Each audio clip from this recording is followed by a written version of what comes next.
విపక్షాల నుంచి పెద్ద ఆర్గ్యుమెంట్ ఏంటంటే మీరు అప్పులు విచ్చలవిడిగా చేసేశారని, 12 లక్షల కోట్లకి అప్పులు వెళ్ళిపోయింది, ఆంధ్రప్రదేశ్ అప్పు వెళ్ళిపోయిందని. నెంబర్ 2, ఆంధ్రప్రదేశ్లో ఉన్న కార్పొరేషన్ ఆస్తులన్నీ తనఖా పెట్టారని, ఆంధ్రప్రదేశ్లో ఉన్న ఏవైతే చిన్న చితక ఏవైతే గవర్నమెంట్కి సంబంధించి ఉన్నాయో అవన్నీ కూడా అమ్మేసి లేకపోతే తనఖా పెట్టేసి ప్రజలకు పంచుతున్నారు అని అంటున్నారు. నిజమా అబద్ధమా? ఒక అబద్ధాలకి ఈ మాదిరిగా రెక్కలు కట్టడం ఎంత మటుకు ధర్మం అని అడుగుతాను. ఇంతకుముందే నేను చెప్పిన ఇవన్నీ నేను ఏదైతే compounded annual growth rate of debt నేను ఏదైతే చెప్తా ఉన్నానో చంద్రబాబు నాయుడు హయాంలో 20% పైన, మా హయాంలో 14% చిల్లర, ఏదైతే నేను compounded annual growth rate of debt గురించి నేను ఏదైతే మాట్లాడుతానో ఇవన్నీ ఆర్బీఐ దగ్గర ఉన్న డాక్యుమెంట్స్, ఇవన్నీ స్టేట్ బడ్జెట్ డాక్యుమెంట్స్, ఇవన్నీ కాగ్లో అవైలబుల్ డాక్యుమెంట్స్, ఇవన్నీ కళ్ళ ఎదుటే కనిపిస్తూ ఉన్నా కూడా ఇష్టం వచ్చినట్టుగా అబద్ధాలు చెప్పడం, ఇష్టం వచ్చినట్టుగా దాన్ని నెగిటివ్గా గోబెల్స్ ప్రచారం చేస్తూ ఒకే అబద్ధం ఎన్నిసార్లు, అది అబద్ధం అని చెప్పి మేము మా డిఫెన్స్లో ఇవన్నీ డేటాతో సహా ప్రజెంటేషన్ ఇచ్చినాం. ఒకటికి కాదు, మేము కూడా సుమారుగా ఒక 5-6 సార్లు ప్రజెంటేషన్ ఇచ్చినాం. కానీ అటువైపున గోబెల్ సిద్ధాంతంలో మాదిరిగా 100 సార్లు చెప్పిన అబద్ధమే మళ్ళీ మళ్ళీ మళ్ళీ మళ్ళీ చెప్పుకుంటూ పోయి అది నిజమని చెప్పి నమ్మించే ప్రయత్నం చేయడం ఎంతమట్టు కరెక్టు? రాష్ట్రంలో మొత్తం అప్పులు ఎంత ఉన్నాయి అని మొన్న డీటెయిల్డ్గా ప్రజెంటేషన్ ఇచ్చిన. నేను మేనిఫెస్టో రిలీజ్ చేసే రోజు కూడా డీటెయిల్గా చెప్పిన. కావాలంటే ఆ టేప్స్ అన్నీ మీ దగ్గర మళ్ళీ ఉంటాయి. ఈ ఇంటర్వ్యూతో పాటు ఆ స్లైడ్ కూడా, అప్పుల స్లైడ్ కూడా ఒకసారి అది కూడా ప్రజెంటేషన్ చేసి ఈ స్లైడ్తో పాటు కలిపి చూపించండి.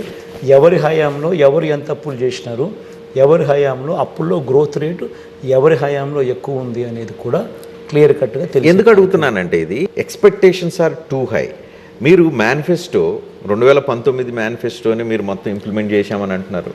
మరేమో అపోజిషన్ వాళ్ళు చేశారా చేయలేదు వాళ్ళ ఒపీనియన్ వాళ్ళు చెప్తున్నారు. కానీ ఈసారి మేనిఫెస్టో మీరు ఏదైతే 2024 ఎన్నికలకు వెళ్ళటానికి వెళ్తున్న మేనిఫెస్టోలో కొత్త పథకం ఏమి అనౌన్స్ చేయలేదు, ఎందుకు అనౌన్స్ చేయలేదు అని మీ పార్టీకి సంబంధించిన వాళ్ళు కూడా అడుగుతూ ఉన్నారు.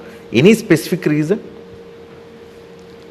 ఏదైనా కూడా మేనిఫెస్టో అంటూ ఒక డాక్యుమెంట్ తీసుకుని వచ్చి మనం చెప్తే మనసా వాచా కర్మన దాన్ని మళ్ళీ ఇంప్లిమెంట్ చేయాలి. అలా ఇంప్లిమెంట్ చేయగలిగినటి మాత్రమే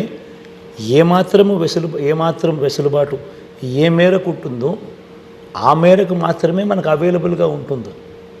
అంతకన్నా ఎక్కువ వెసులుబాటు మనకు ఉండదు.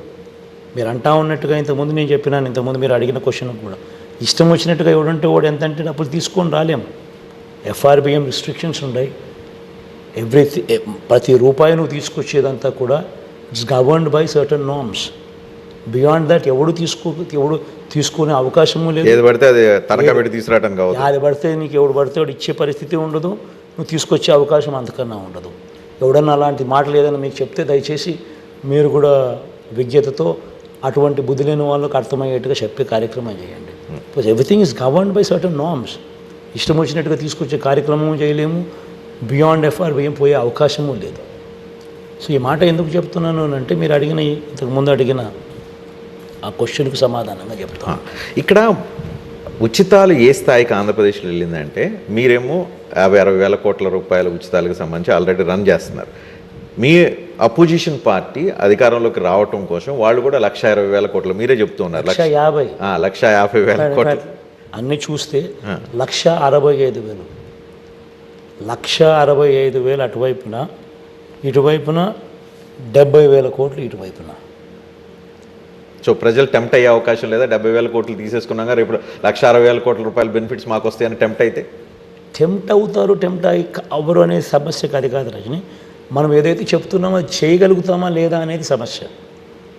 ఇది చంద్రబాబు నాయుడు చెప్తున్నాడు కదా 1,65,000 కోట్లు ఆయన చెప్తా ఉన్నాడు కదా, నేను కూడా 1,65,000కు ఇంకా నేను కూడా ఇంకో 10,000 ఎక్స్ట్రా యాడ్ చేసి 1,75,000 నేను చెప్పచ్చు. చెప్పడం చాలా ఈజీ. నేను ఆల్రెడీ 59 నెలల్లో చేసిన గవర్నెన్స్ ద్వారా దేవుడి దయతో ఆ క్రెడిబిలిటీ అనేది ఎస్టాబ్లిష్ అయింది. కానీ అబద్ధం చెప్పడం కరెక్ట్ కాదు. చేయగలిగింది చెప్పాలి. రాష్ట్రంలో ఏ మేరకు వనరులు ఉన్నాయి, ఏ మేరకు వెసులుబాటు ఉండేది అనేది నేను మ్యాక్సిమం స్ట్రెచ్ చేస్తే, ఎక్కడ కరప్షన్ లేకుండా చేస్తే, ఎక్కడ లంచాలు వివక్ష లేకుండా డీబీటీ పద్ధతిలో మ్యాక్సిమం చేస్తే, మొత్తం బడ్జెట్లో స్ట్రీమ్ లైన్ చేస్తే, మనం చేయగలిగేది ఇంతకన్నా ఎక్కువ వెసులుబాటు లేదు. అట్లాంటిది దానికి నేను 70 నాది 70 అంటే 1,65,000 అంటే దాని అర్థం ఏంది? ఆయన నేను మోసం చేయబోతున్నాను అని క్లియర్ కట్గా అనౌన్స్ చేస్తూ ఉన్నాడు. ఇంత దారుణంగా నేను మోసం చేయబోతున్నాను అని చెప్పి అనౌన్స్ చేస్తూ దాన్ని బుల్డోజ్ చేస్తూ తన అబద్ధాలు తన మోసాలతో ఈ దత్తపుత్రుడు వీళ్ళంతా బుల్డోజ్ చేస్తూ చెప్పడమే ఒక ఆశ్చర్యం.